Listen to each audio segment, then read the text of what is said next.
Assalamualaikum warahmatullahi wabarakatuh. Halo anak-anak, hari ini kita akan membahas soal tryout ujian sekolah materi IPA. Soal bisa anak-anak download terlebih dahulu melalui link yang ada di description box. Nah, sebelumnya anak-anak silahkan tekan tombol subscribe agar tidak ketinggalan video pembahasan tryout selanjutnya, dan jangan lupa like, kemudian share ke teman-teman yang lain agar bisa belajar bersama dan sukses bersama-sama menghadapi ujian sekolah materi IPA. Langsung saja kita masuk ke soal nomor 1. Berikut adalah pembahasannya.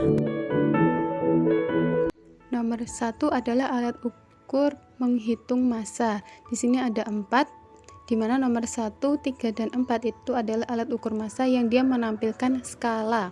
Sedangkan yang nomor 2 itu hanya menampilkan fungsi kesetimbangan saja. Jadi ketika kita berada di luar bumi yang gravitasinya 0, alat nomor 2 itu menampilkan massa yang sama. Sedangkan nomor 1, 3, dan 4 nanti akan menampilkan massa yang berbeda. Jadi jawabannya adalah nomor 2.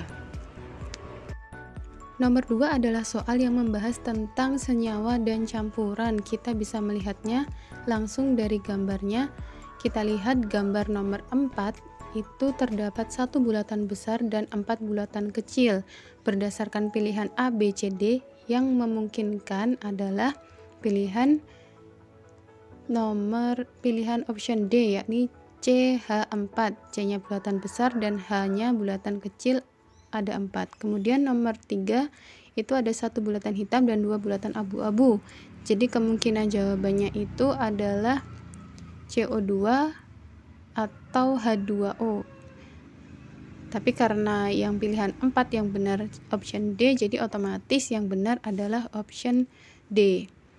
Untuk nomor 2 itu untuk nomor 1 kita bisa lihat di situ ada 1 bulatan besar dan 2 bulatan kecil, itu menandakan molekul air H2O, dan pada nomor 2 itu ada 2 senyawa, yakni senyawa H2O dan senyawa NaCl-nya.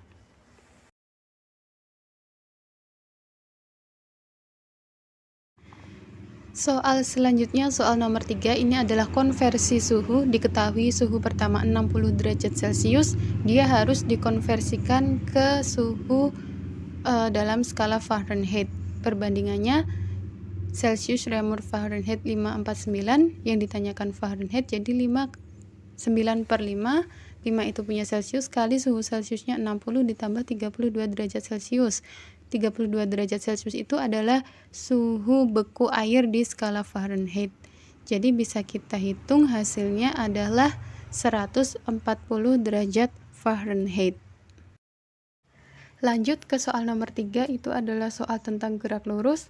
Grafik A menunjukkan grafik hubungan antara kecepatan dan waktu, di mana kecepatannya semakin bertambah seiring waktu, dan itu merupakan gerak lurus berubah beraturan. Sedangkan pada grafik B kita lihat awalnya kecepatannya konstan, kemudian dia dipercepat setelah detik ke-50. Jadi pada grafik B itu adalah gerak lurus beraturan, kemudian gerak lurus berubah beraturan.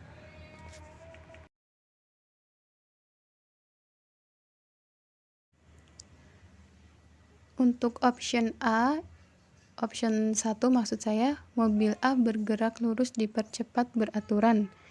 Benar, yaitu karena grafik A itu merupakan gerak lurus beraturan. Jadi jawaban yang D salah, tadi sempat menjawab D. Option 1 benar. Kemudian option 4, mobil A dan mobil B memiliki kecepatan yang sama pada detik ke-30 dan 80. Grafik ke atas merupakan kecepatan dan grafik ke bawah merupakan waktu. Kita lihat waktu ke detik ke-30 dan 80 itu mobil A dan B memiliki garis singgung yang sama, pertemuan kecepatan. Jadi jawabannya 1 dan 4. Nomor 5, ini adalah soal yang memiliki dua keadaan, yakni keadaan 1 dan keadaan 2. Teman-teman di sini harus menganalisis keadaan 1 terlebih dahulu.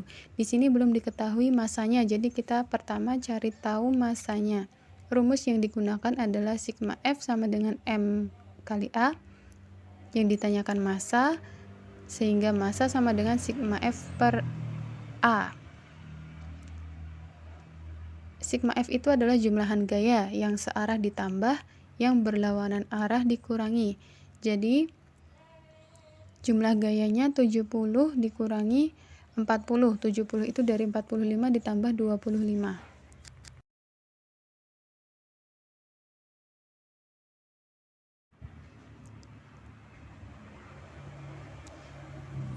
Dibagi dengan percepatan, di soal diketahui percepatannya 2 meter per sekon kuadrat. Jadi massa dari benda besarnya itu adalah 30/2 sama dengan 15 kg.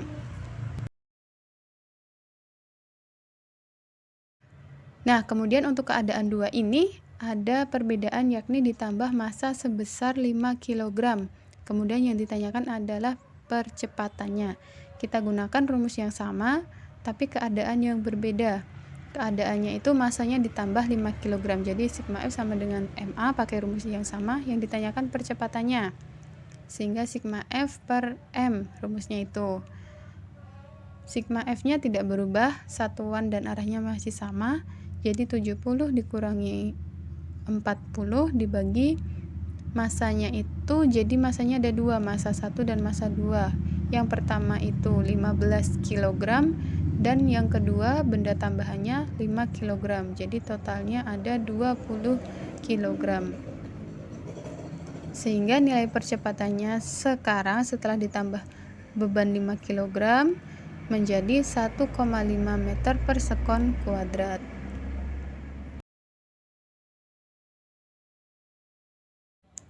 Nomor 6 ini masih menggunakan teknik dua keadaan.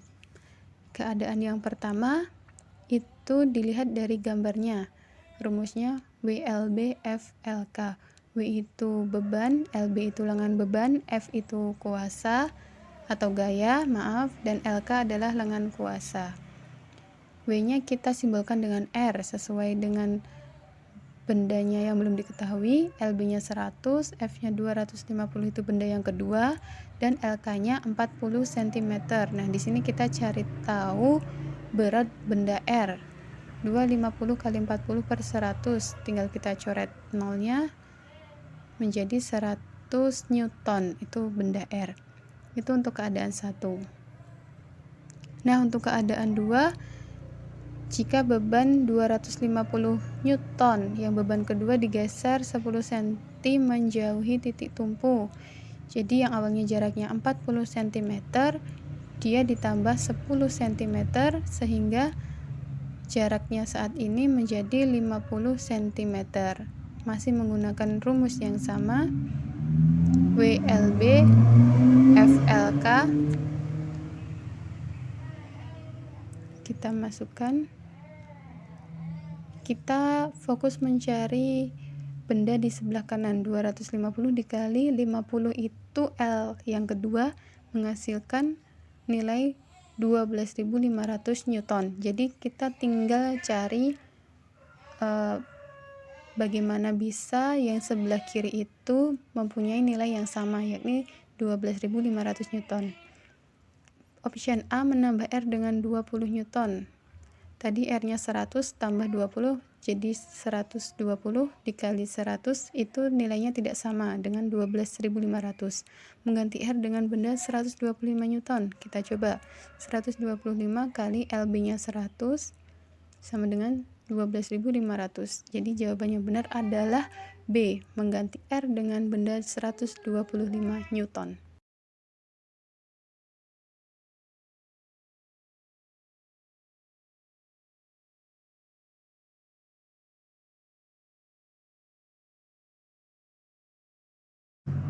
Soal nomor 7 adalah soal tentang gelombang.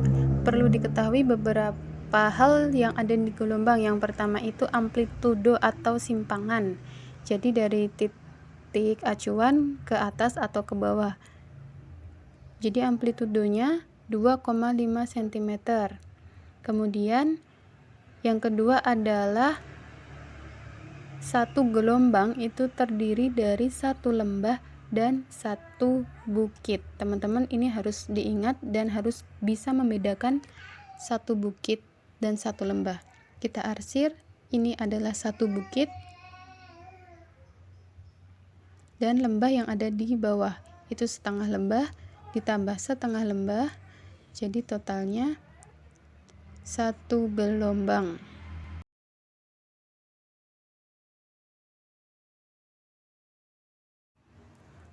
Kemudian kita lihat yang selanjutnya itu adalah lambda atau panjang 1 gelombang.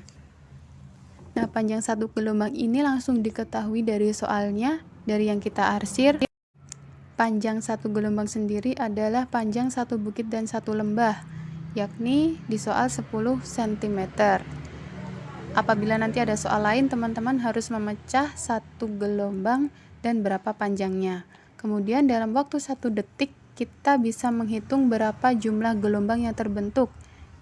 1, kita kasih tanda, kemudian masih ada 2 gelombang ditambah 1 bukit, ya ini setengah gelombang, jadi 1 detik itu jumlahnya ada 2,5 gelombang atau 2,5 gelombang.